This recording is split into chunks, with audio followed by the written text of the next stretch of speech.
name is Theo Williams.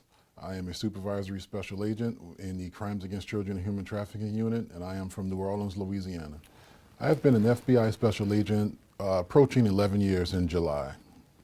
What inspired me to become an FBI agent was, it's not your typical inspiration. I met someone, and I was an aerospace engineer at NASA down in Houston, and he was like, hey man, you should put in. We're actually looking for engineers. And I said, okay, and I put in, and going on 11 years later, here I am. Some steps that I personally took to prepare to become an FBI agent was I prepared myself mentally and physically for the challenge. And mentally, I go to church, and I love going to Disney World to kind of decompress and get in the Disney bubble and let everything go.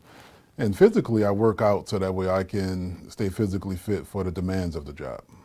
If I were not an FBI agent, I would probably be coaching football. That's what I did before this. I was a football coach at LSU, graduate assistant at LSU, and also at Indiana University. And if I were not coaching football, I'd probably be doing something at Disney. The most rewarding part of my job as an FBI agent, working crimes against children and human trafficking, I get the opportunity to make a very significant wrong kind of right.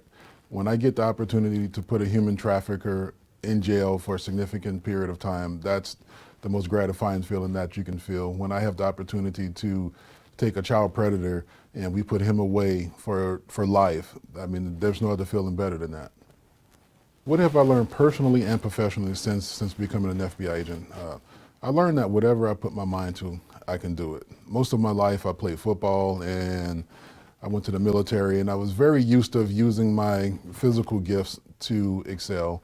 And when I came to the FBI, although we have physical requirements, it's more of a mental challenge. And I've learned that I can also, do the mental challenge and excel at it. What are some of the myths of being an FBI agent that aren't true? Is that an investigation can be done in a matter of hours or days or weeks. Our investigations are very complex, they're very long, and it takes an extreme amount of skill to go from an allegation to a conviction and sentencing of a suspect.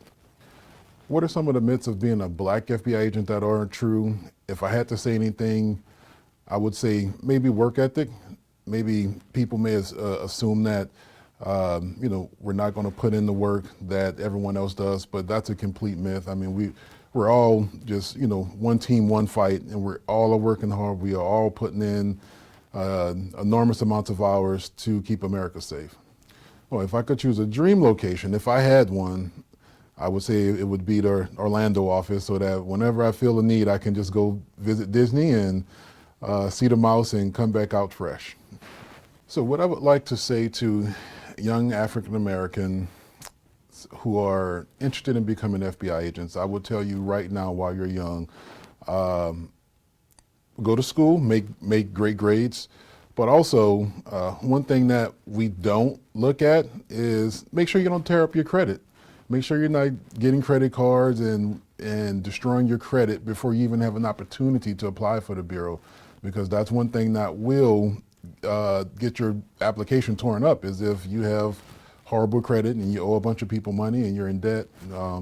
So that's one thing I would tell them to be mindful of. And while they're young, not to make those young, just dumb criminal mistakes, because we look at that. If you have a criminal record, we're going to look at that, and that's going to weigh on your opportunities of getting into the FBI.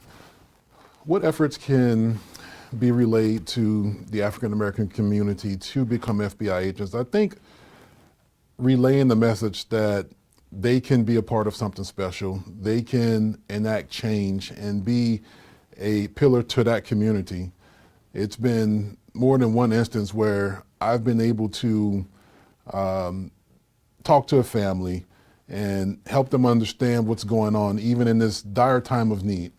And I think me being there and understanding the culture and what that family is going through helped de-escalate situations a whole lot. How do I balance self-improvement, career, social life, and I have a 1-year-old and I have a 16-year-old, so I don't have much of a social life. Most of my life revolves around, I get up, I take care of my career, take care of my self-improvement for my job, so that way we're constantly getting better, and the rest of my time goes to my family. The one place on earth that I would like to visit, I would say somewhere in Africa. That's one continent that I have not been to yet, so I would say I'd like to visit a country in Africa. In my spare time, I would say, what is spare time? I have a 1-year-old and a 16-year-old. I don't have any spare time. Some books that I am currently reading, one book is called The Miseducation of the College Athlete. I am also reading Pimpology, because I work human trafficking, and to stay on top of my game, I have to know what their game is. And I'm also reading a book called Can't Hurt Me by a former Navy SEAL, David Goggins. Songs that are on my musical playlist right now are when I'm working out. Being prior military, I still love to listen to Army Cadence when I run. So I listen to Running to Cadence by the Army Airborne. And when I'm not working out, I like to listen to local artists from New Orleans, because I'm from New Orleans, Louisiana. So everything from R&B to rap, anything out of New Orleans. One quote I would tell my fellow agents to keep them encouraged is, rest when you're dead, and tell them work hard and play hard. One thing I would tell U.S. citizens on how to stay vigilant is just that meaning itself, staying vigilant, checking your surroundings, always keep your head on a swivel, have fun. You don't have to live in fear. Trust that the FBI is doing everything we can to keep America safe, but doing your part, seeing something, saying something, goes a long way. Why was it important for the FBI to celebrate the 100th anniversary of the African-American FBI Special Agent? That century mark is a milestone no matter what it is. So celebrating that shows, one, America, hey, we are a diverse law enforcement agency, and we are continuing to improve that process. And we are also celebrating our forefathers who paved the way for me to be sitting here conducting this interview. If I would say anything if you're a young Black American who is even thinking about becoming a special agent or in law enforcement, I would say do it.